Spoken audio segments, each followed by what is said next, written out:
Todos las hemos usado, frases hechas como todo pasa por una razón o los caminos de Dios son inexplicables. Y lo hacemos con buena intención, pero podrían ser un arma de doble filo.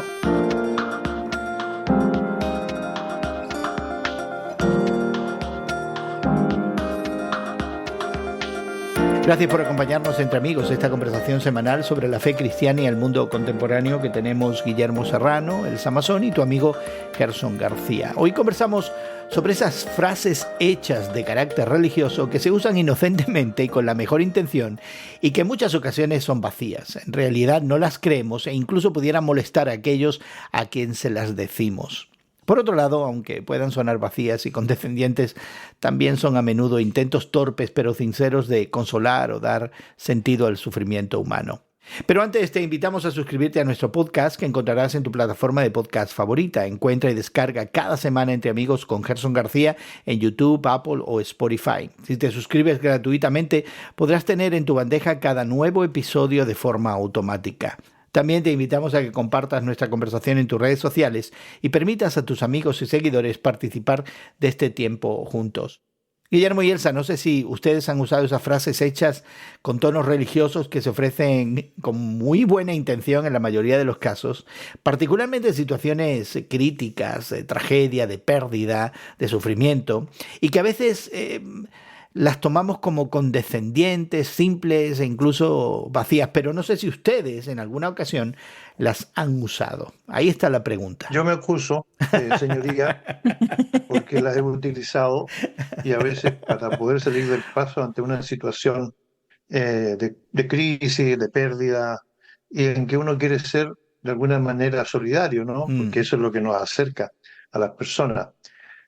Después de mucho tiempo, después yo cambié ya esas frases porque pensaba o pienso que no son muy efectivas, ni tampoco transmiten lo que realmente creo, lo que realmente pienso o cómo me siento. Así que yo me acuso de haberlas utilizado. No sé, Elsa tiene una cara de No, acusación tremenda. yo jamás, ¿qué les pasa? No sé. Lo he visto en otras personas, pero a mí no me ha sucedido. No, claro que soy culpable yo también, claro que las he usado y yo creo que eh, mi intención muchas veces no es salir del paso, mi intención muchas veces es sentirme que no encuentro palabras propias, que lo que ya está prescrito, lo que ya se ha dicho antes y suena muy bien y lo explica muy bien la frase, yo no lo puedo mejorar, entonces termino diciendo la frase que ya todos conocemos, ¿no? La frase o las frases o la expresión. Es parte de la cotidianidad y de la falta de practicar más, ¿no? Sobre todo eso sucede en momentos difíciles, un poco embarazosos, como dice Guillermo, situaciones de alguna pena muy grande que está pasando a alguien y uno se acerca para expresar sus condolencias o tratar de compartir esperanza y es en el momento en que se nos salen esas frases que sí, que suenan a cliché, pero pues también somos muchas veces parcos y no sabemos qué decir. Así es. Yo daría un paso antes de la frase, preguntarme por qué ante la tragedia ajena, por qué ante la pérdida del otro, por qué ante una situación difícil en la vida, para mostrar empatía tengo que hablar. Y particularmente me lo pregunto porque la tradición judeocristiana, ¿verdad? Los que hemos estado en la fe cristiana por mucho tiempo hablamos de la proverbial paciencia de Job y entendemos su historia y sabemos de que sus amigos ante la tragedia que él experimentó llegaron y por un tiempo estuvieron callados y cuando abrieron la boca no les fue muy bien, no fueron muy empáticos ni conectaron con la realidad de Job. Y a veces me pregunto, ¿qué nos impulsa de alguna manera a tener que decir algo, verdad? Ante la tragedia, no permanecer callados en el dolor, acompañando el dolor de la forma en la que muchas veces el dolor se expresa, ya sea con llanto o muchas veces se expresa con un silencio absoluto, ¿no? Por parte de la persona que lo está experimentando. No sé por qué estamos empujados a tener que decir cosa alguna. Sí, yo creo que el silencio nos incomoda, ¿verdad? Pero si estás hablando de hechos culturales, circunstancias en el pasado y estás mencionando a Job en los tiempos bíblicos, acuérdate también que en los tiempos de Jesús se contrataba a señoras, ¿verdad? A que Profesionales, atendieran los profesionales, funerales sí. profesionales para que fueran a llorar en voz alta. Así es, así es. Entonces, y también había gente que se desgarraba las ropas y se Ya. ponía en sacos de arena. Ya, yo recuerdo de niño los funerales mediterráneos del sur de España, eran así. Yo puedo identificarme con esas narrativas de las plañideras, ¿verdad? Porque había expresiones muy fuertes, pero en la actualidad, cuando llegamos a algún lugar, ya en el mundo desarrollado, ¿verdad? En otros países, unas culturas mucho más distantes socialmente y que reprimen de alguna manera la expresión emotiva, ¿no? Eh, pues lo único que nos queda es decir algo y a eso voy, ¿no? ¿Por qué tenemos que abrir la boca? O sea, ¿por qué no podemos estar en silencio junto a la persona haciendo acto de presencia, pero tenemos que expresar una condolencia, por ejemplo, que nunca será igual que la que yo pueda experimentar cuando es mi pérdida y no la pérdida del prójimo? Así que me pregunto acerca de eso, de la necesidad nuestra de Mi hablar. mamá tenía una expresión que cuando la escuché yo siendo niño, no podía entenderla porque la utilizaba cuando íbamos a dar el pésame a gente conocida, compadres, comadres, familia, vecinos, y siempre usaba la misma frase y decía que la tierra le sea leve. Y yo me quedaba pensando, ¿qué quería decir? Hasta que un día le tuve que preguntar, ¿qué quiere decir eso, mamá, de que la tierra le sea leve? Entonces ella me explicó que estaba hablando de la resurrección, de que si la tierra era leve, la persona la iba a empujar y entonces iba a ascender hacia la Rápidamente. resurrección, ¿verdad? Cuanto menos tierra, Exactamente. mejor. Cuanto menos tierra, Sí, mejor. exactamente. Y yo me quedé realmente sorprendido que mi mamá hubiera llegado a esa definición tan ultra teológica en su tiempo, ¿no? Para pensar que la tierra podía contener a una persona que hubiera muerto. Ujú. Eh, entonces pasaron varios años y un día yo estaba en un funeral de alguien al que estoy por compromiso, yo creo, pero lo concreto es que me tocaba a mí dar el pésame a los deudos, algo así, y la persona que estaba detrás de mí, que me conocía, por supuesto, me pegó como una especie de puntazo aquí en las costillas para que yo avanzara, ¿no? Entonces yo avancé y estaba frente a la persona y le dije la frase de mi mamá, que la tierra le sea leve, y salí corriendo porque realmente no tenía No nada tenía más que sentido. decir. O Ya. sea, no tenía sentido. Y No. entonces después me encontré en esa situación para que ustedes vean hasta dónde llega a veces el alcance Ya. de la formación que uno tiene, ¿no? Y de la falta de preparación en algunos casos. Pero en realidad son frases hechas que vienen de culturas, a lo mejor ancestrales. Por ejemplo, la famosa frase, ¿no? Le acompaño en su dolor, o una cosa así como que se nos Sí. adelantó y ya estaremos pronto con él, una cosa así, o con ella, ¿no? Ujú. Lo cual no deja de ser yo diría, Una una frase falsedad. No, no, Guillermo, bueno, directamente una falsedad. Ninguno queremos irnos. Todos tenemos un apego natural a la vida, que incluso con la claro, esperanza de una vida mejor en el futuro para los que la tienen, ¿verdad? No, no, tenemos mucho apego. Eso no es, se nos adelantó. Yo no quiero que, sí, yo quiero que la gente se me siga adelantando. No quiero ser el próximo. mm. Pero por otro lado, hay otras situaciones, por ejemplo, las personas que se jubilan, ¿no? Ya. Y entonces uno tiene que decir algo, un discurso, una frase, algo, y entonces le dice a la persona jubilada, ahora vas a tener todo el tiempo para dedicarte a tus cosas, y resulta que a veces la persona no tiene tanto tiempo para dedicarse a sus cosas, por lo que sea, por enfermedad, por traslado, por lo que sea. Entonces uno no tiene cómo digamos, mostrar empatía o simpatía en ese momento y fabrica las expresiones más absurdas.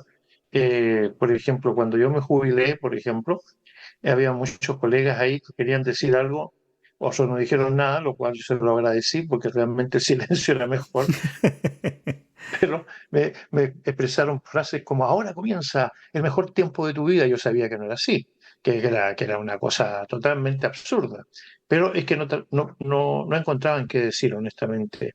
Y es por eso que estas frases son a veces frases hechas que no sirven. Bueno, pues yo les he traído a ustedes el tema hoy porque leí un artículo reciente que les he compartido, también a nuestros amigos que nos acompañan en esta conversación, que encontramos en la publicación norteamericana de Atlantic, que miramos de vez en cuando, y es un artículo que realmente pertenece a esa sección donde los lectores pueden hacer preguntas y siempre hay un experto, una experta, ¿verdad?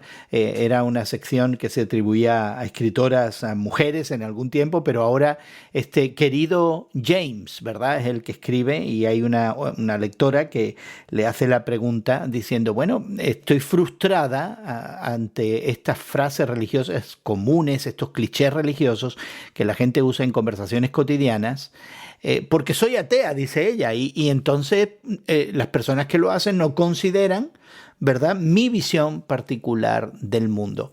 Así que leí este artículo, pero dije, pero yo creo que yo, que no soy ateo, a veces esas frases vacías, y especialmente cuando vienen cargadas de sentimientos religiosos superfluos, a mí también me molesta. Y todos hemos confesado aquí que hemos usado esas frases. Ahora, cuando las escuchamos, a pesar de ser personas de fe o tener creencias distintas, sentimos también molestia por estas frases, particularmente estos clichés religiosos que son condescendientes y a veces no significan mayor cosa. ¿Nos molestan? A mí no me molestan.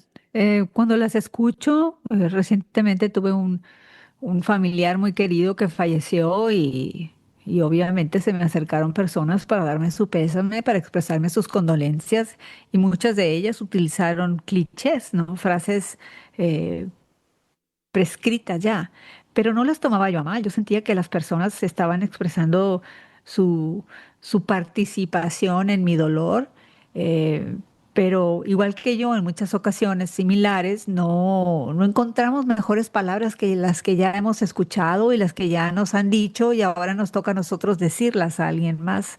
No siento yo esa superficialidad, a lo mejor precisamente por tan dichas, ¿verdad? Tan usadas, tendemos a descartarlas como falta de profundidad o oraciones, frases carentes de sinceridad, pero no, yo recientemente atravesé por una situación así y no sentí que las personas que estaban ahí lo estaban diciendo por llenar un vacío. Yo creo Ya. que era simplemente que no encontraban mejores palabras para llegar y Es expresarse. posible, ¿eh?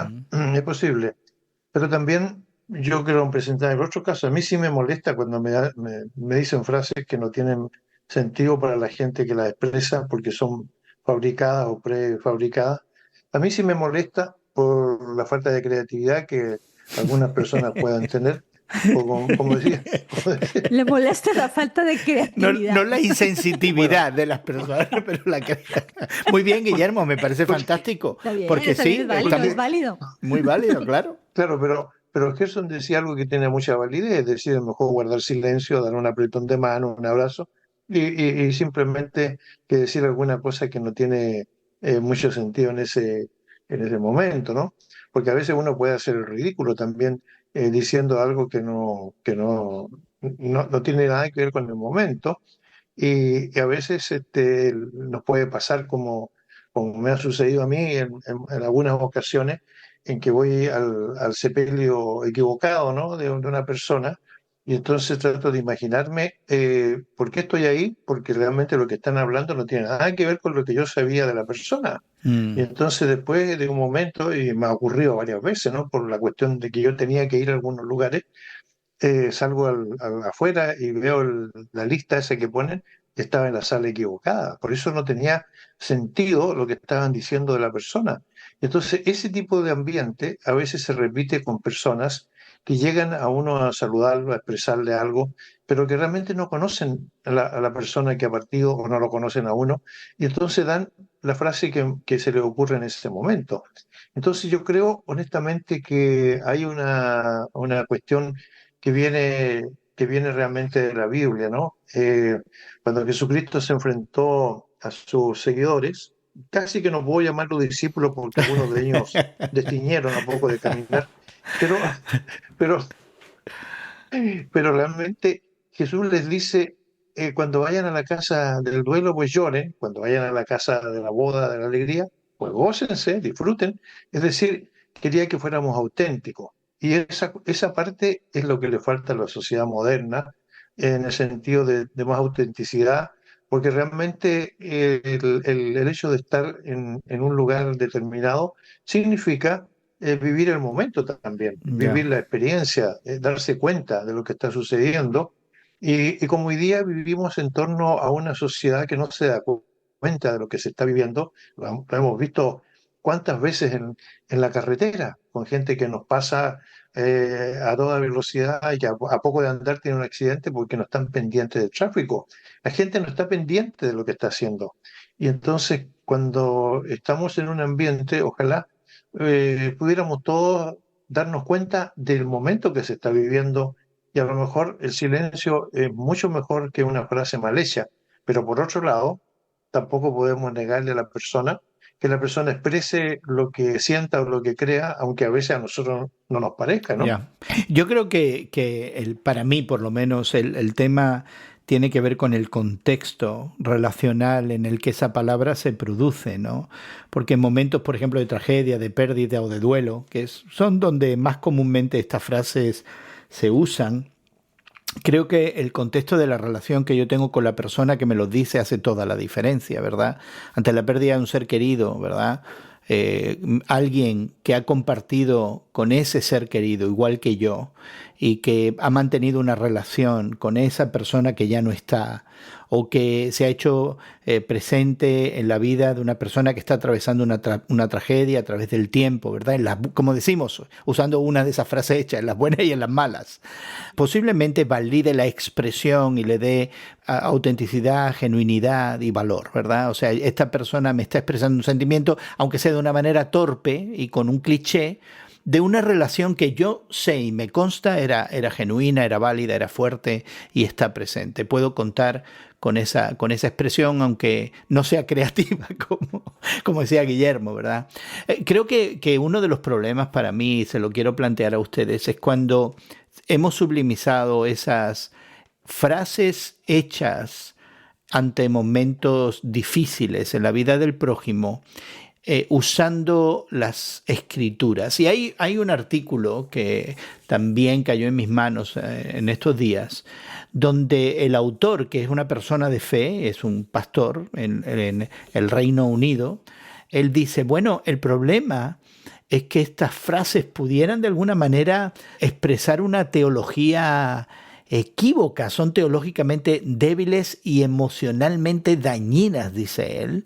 Ofrecen una teología superficial, ofrecen falta de empatía, reducen el evangelio y sobre todo expresan algo que a él le preocupaba mucho, una desconexión pastoral, ¿verdad? Que está el tirar versículos bíblicos a diestra y siniestra, sin un entendimiento de lo que está pasando, sin una conexión real a la persona que está sufriendo, podría incluso significar desconexión pastoral. Y pongamos el dedo en la llaga, porque lo hemos encontrado en muchas de nuestras comunidades de fe, donde estas expresiones de frases hechas vienen en la forma de versículos bíblicos, a veces textualmente sacados de las escrituras, pero dice este pastor, superficialmente, sin empatía, con una visión reduccionista del Evangelio y muy desconectados pastoralmente. ¿Es una crítica válida esta? Yo pienso que sí, creo que sí, porque arrojamos en la vida y en la cara de personas a veces ciertos textos que, como lo dice el artículo, están desconectados de la vida real, ¿no? El salmo favorito no sé, el 90% de los creyentes cristianos es el Salmo 23, ¿no? Jehová es mi pastor, nada me faltará, en lugares de delicados pastos me da de descansar. Y resulta que la gente ha pensado realmente el contexto de ese salmo, de una cuestión pastoril, en donde nosotros hoy día modernamente, y sobre todo la gente más joven, no tiene la menor idea de lo que significa el pastoreo de ovejas, no tiene la menor idea de lo que este salmo está hablando, porque habla de cuestiones como, por ejemplo, ungerás mi cabeza con aceite. ¿Qué significa eso realmente? Y entonces, ¿cómo pueden tener algún tipo de relación con lo que la gente está pasando? Hay otros textos que la gente dice, ¿verdad? Citando el Nuevo Testamento. Por ejemplo, cuando Jesús dice que no se preocupen, que voy a preparar una mansión donde yo estoy, ustedes también estén. ¿Y qué tiene que ver eso con el momento que la persona está pasando? Realmente, Jesucristo dijo esa frase en un momento tan determinado de la vida de los que le seguían, porque la vida de la gente de la época era tan dura y tan difícil, en donde el promedio de edad era de 30 a 32 años para los hombres, y a lo mejor menos para las mujeres por la maternidad tan acuciosa y tan frecuente que tenían. Nos encontramos con esos textos que no encuentran ningún tipo de conexión con lo que la gente está pasando. ¿No sería mejor decirle, por ejemplo, alguna de las frases del mismo Jesucristo, ¿no? Cuando dice, no tengan miedo, yo voy a estar con ustedes hasta el fin del tiempo, una cosa que realmente tiene mucho más sentido porque la gente tiene miedo ante la incertidumbre de la vida y Mm. ante la incertidumbre de la muerte. Son los dos conceptos que a la gente hoy día, yo diría, le dominan, ¿no? Porque realmente no sabemos, más allá de especular, no sabemos más. ¿Cómo podemos recuperar entonces la autenticidad al expresar estos sentimientos que vamos a dar por sentado que tenemos y que son genuinos? Pero ¿cómo podemos expresarlo de una manera que no tengamos que recurrir a esas frases? ¿Cómo incluso nuestro silencio y nuestra presencia pudieran ser elocuentes lo suficiente para hacer entender a esa persona que está en una dificultad, que está en un proceso de pérdida, que tiene una situación difícil, que ahí estamos nosotros, ¿verdad? ¿Cómo podemos, en medio del dolor humano, traer esperanza? Porque en definitiva es un llamado del Evangelio, ¿no? De mientras comunicamos la empatía, lloramos con los que lloran, reímos con los que ríen, celebramos en las bodas, ¿verdad? Lamentamos en los funerales. Al final del día, nuestra visión trasciende todo eso y ofrece esperanza, particularmente ante el sufrimiento, el dolor humano, la injusticia humana. ¿Hay alguna clave en el Evangelio que nos permita movernos de estas frases vacías, frases hechas, versículos bíblicos lanzados a diestra y siniestra y presentar una respuesta emocional que sea verdaderamente Yo genuina? pienso que es algo muy importante y lo estamos escuchando en diferentes plataformas en estos días por diferentes voces, el estar presentes. Guillermo hace unos minutos dio alusión a lo mismo, de decir estar allí, ¿no? El estar ahí con la persona. El practicar estar presentes no solamente con personas que están dolidas, pero incluso de estar presentes nosotros mismos en las actividades que estamos haciendo en nuestro diario vivir, no hacer las cosas sin pensar en automático, porque en ese momento, como lo afirma una psicóloga de Harvard en su último libro, la doctora Ellen Langer, afirma que hacemos la mayoría de nuestras acciones a diario son en automático y no estamos presentes. Y al no Mm. estar presentes, estamos de cierta manera dejando de vivir. No estamos conectando con otros seres queridos, no estamos observando activamente el mundo que nos rodea, estando más actualizados, más concentrados en las cosas que estamos haciendo. Y es una invitación a estar presentes en los momentos, en este caso de nuestra conversación, difíciles de una persona que me imagino, estamos hablando de personas que sean familiares, personas queridas por nosotros, personas de nuestra comunidad a quienes conocemos, y pienso que cuando estamos presentes, eso se comunica, se siente. Como dicen ustedes, muchas veces no hay necesidad de palabras, el acercarte a una persona, una mirada a los ojos, un asentamiento con la cabeza, es muy significativo si lo estamos haciendo de todo corazón. Y es muy importante también para nosotros mismos el saber que lo que estamos comunicando en ese momento está viniendo con toda sinceridad desde nuestra alma. Y déjame decirte que bíblicamente me recuerda mucho a ese momento en el que están las hermanas Marta y María, ¿verdad? Escuchando una conversación teológica de Jesús, donde existe la oportunidad para que todos estemos a sus pies, escuchándolo, aprendiendo de él, disfrutando del momento con el maestro. Y sin embargo, Marta estaba distraída haciendo los quehaceres de todo el día y tratando de atender a los invitados, y incluso el estar haciendo eso le estaba previniendo de estar aprendiendo y disfrutando del momento con el Mesías, con su amigo Jesús, pero también le estaba causando resentimiento contra su hermana que había escogido la mejor parte. El estar presentes tiene sus recompensas. Es una invitación para todos. Pues quizás es un primer paso para dar en esos momentos, el tener conciencia, el entender la situación, estar presentes, y pudiera Elsa y Guillermo ser lo único que necesitamos. Quizás de nuevo preguntarnos, ¿tengo que hablar? ¿Tengo que decir algo? ¿O simplemente mi acto presencial y estar aquí valida mi solidaridad humana, valida mi disponibilidad ante la dificultad del prójimo? Cosas para pensar, y esperamos que continúes haciendo eso, y quisiéramos invitarte a que te suscribas a nuestro podcast y tengas estas conversaciones regularmente con nosotros. Encontrarás nuestro podcast en tu plataforma de podcast favorita. Búscalo y descárgalo como Entre Amigos con Gerson García. Nos encontrarás en YouTube, en Spotify, en Apple. También verás algunos enlaces a los recursos que hemos mencionado en el día de hoy. Podrás encontrar otros temas que pudieran ser interesantes, y sobre todo dejar tus comentarios, que nos interesa muchísimo, y quisiéramos saber cómo recibes y qué piensas acerca de estos temas. Te invitamos de todo corazón a que compartas en tus redes sociales esta conversación, que invites a otros a ser parte de la misma. Encontrarás enlaces a nuestras redes sociales, a descargar nuestro podcast en tu plataforma preferida. Esperamos que lo hagas y que promuevas también el trabajo que hacemos. Agradecemos a nuestros equipos técnicos en México y Estados Unidos su labor para hacer posible que esta conversación llegue hasta ti. También nuestra gratitud para Elsa y Guillermo por siempre darnos gentilmente de su tiempo. Y tu amigo Gerson García se despide de ti hasta otro momento en el que nos unamos a conversar entre amigos.